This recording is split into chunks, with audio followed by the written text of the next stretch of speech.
Magandang umaga po sa inyong lahat.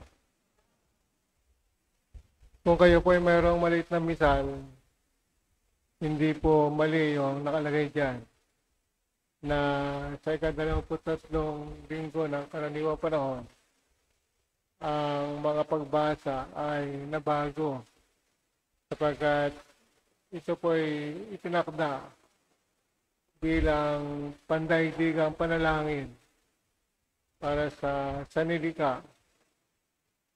At tulad ng ating mga narinig sa mga pagbasa, ito'y tumutukoy sa pagkalikha ng Diyos sa lahat bilang creation at bilang creator ng mundo at ng sanilika. Ang Diyos ang higit na makapangyarihan sa lahat. Gayun din naman sa paglikha ng Diyos sa lahat ng bagay, nasabi na ito ay pawang mabuti. Walang nilikha ang Diyos sa masama, kundi bagkos lahat ng kanyang nilikha ay pawang mabuti at para sa kapakinabangan ng lahat ng tao. Kaya dapat din po nating isipin na tayo mga tao ay nilikha ng Diyos ayon sa kanyang larawan. Pagka tayo nilikha niyang kawangis at kalarawan. Kaya kahit anong ating pagkatao, ito ay nilikha ng Diyos na kalugod-lugod sa Kanya. Sapagkat ito ay pawang mabuti. Kaya wala nilikha ang Diyos sa masama. Tayo lahat ay nilikhang mabuting tao. At kung tayo nilikhang mabuting tao, tayo bahagi ng sanlilikha ng Diyos na kung saan pati ang ating kapaligiran, pati ang ating mga kabuhayan, pati ang lahat ng ating mga biyaya ay nilikha ng Diyos.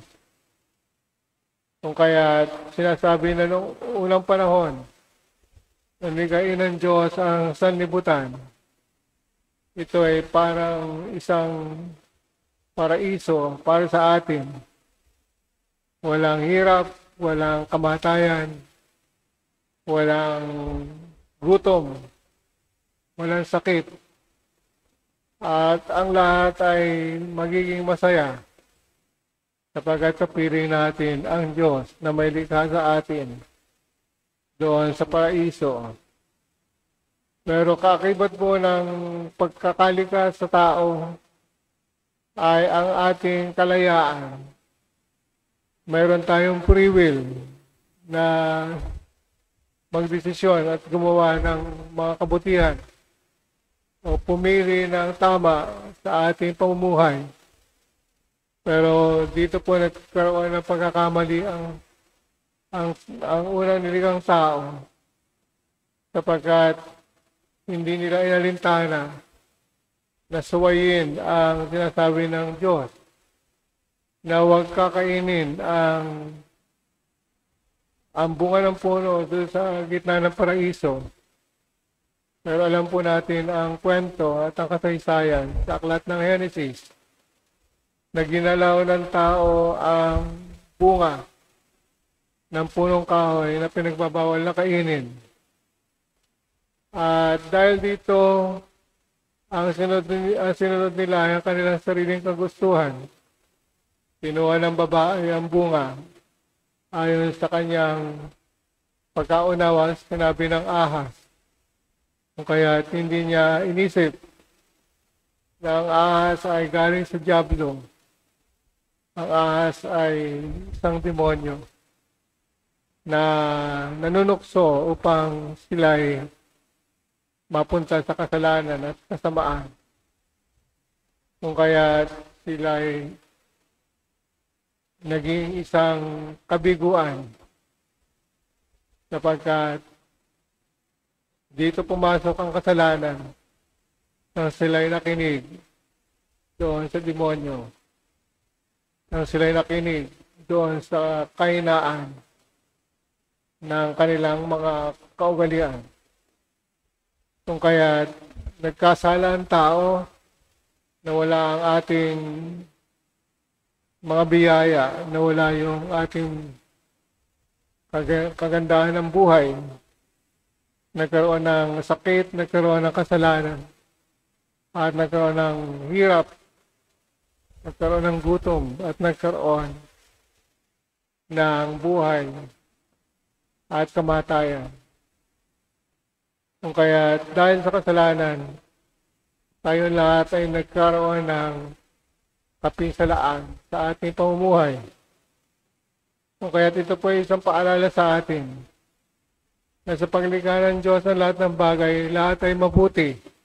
Pero dahil sa pagpili at paggamit ng tao ng ating kalayaan, ang kalayaang ito ay naging abuso sa kabutihan ng Diyos sa atin.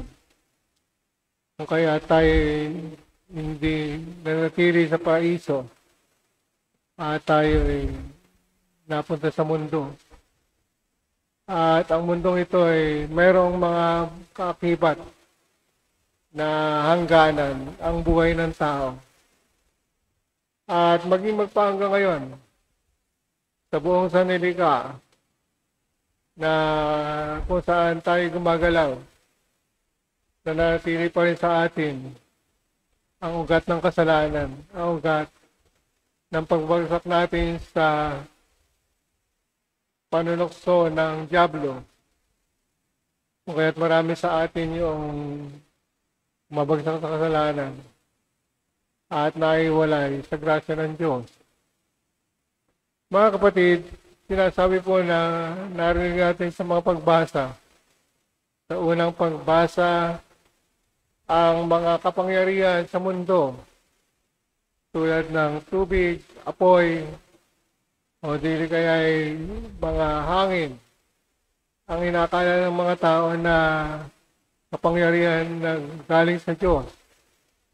Kapangyarihan na nanatiling kanilang ginagawang disneyusan.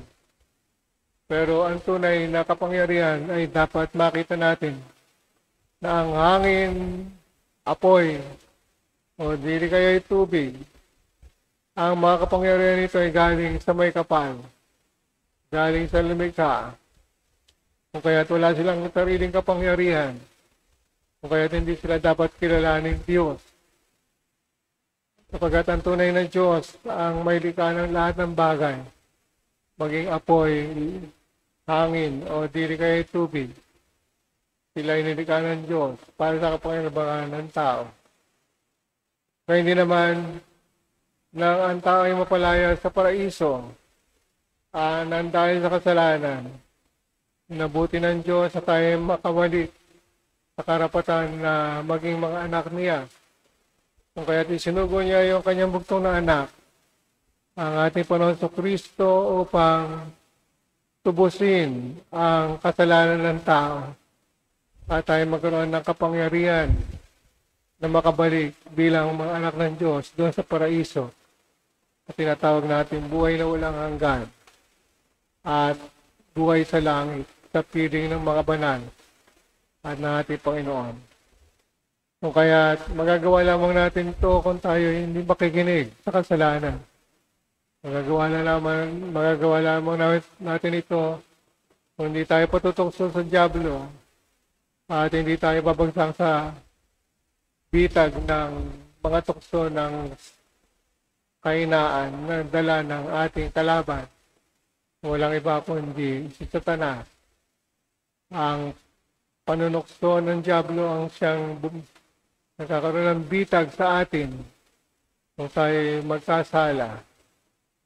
O kaya bilang leksyon, huwag tayo makinig doon sa sinasabi ng dyablo sa ating pamumuhay tulad ng kanyang pagtataya ng mga tukso sa atin ng kapangyarihan, ng kayamanan at ng katanyagan. Sapagkat ang mga tuksong ito ang siyang nagiging pain sa atin pang tayo magkasala. O kaya kapag hindi tayo nakinig sa mga tuktong ito, hindi tayo maiwalay sa biyaya ng Diyos at hindi tayo maiwalay sa kanyang kabutihan sapagkat mananatili tayong mabuti tulad ng pagkalika sa atin. Kaya lagi po natin isipin, walang nilikha ang Diyos na masama, kundi pawang mabuti ang kanyang nilikha at tayo kawangin sa kalarawan ng Diyos. Kaya meron tayong kalikasan na ang king kabutihan, ang dala ng ating puso at meron tayong malinis na kaluluwa na ibabalik natin sa Kanya pagdating ng wakas ng ating panahon ay babalik tayo sa Diyos na may malinis na kaluluwa na karapat-dapat makapiling sa buhay na walang hanggan. Amen.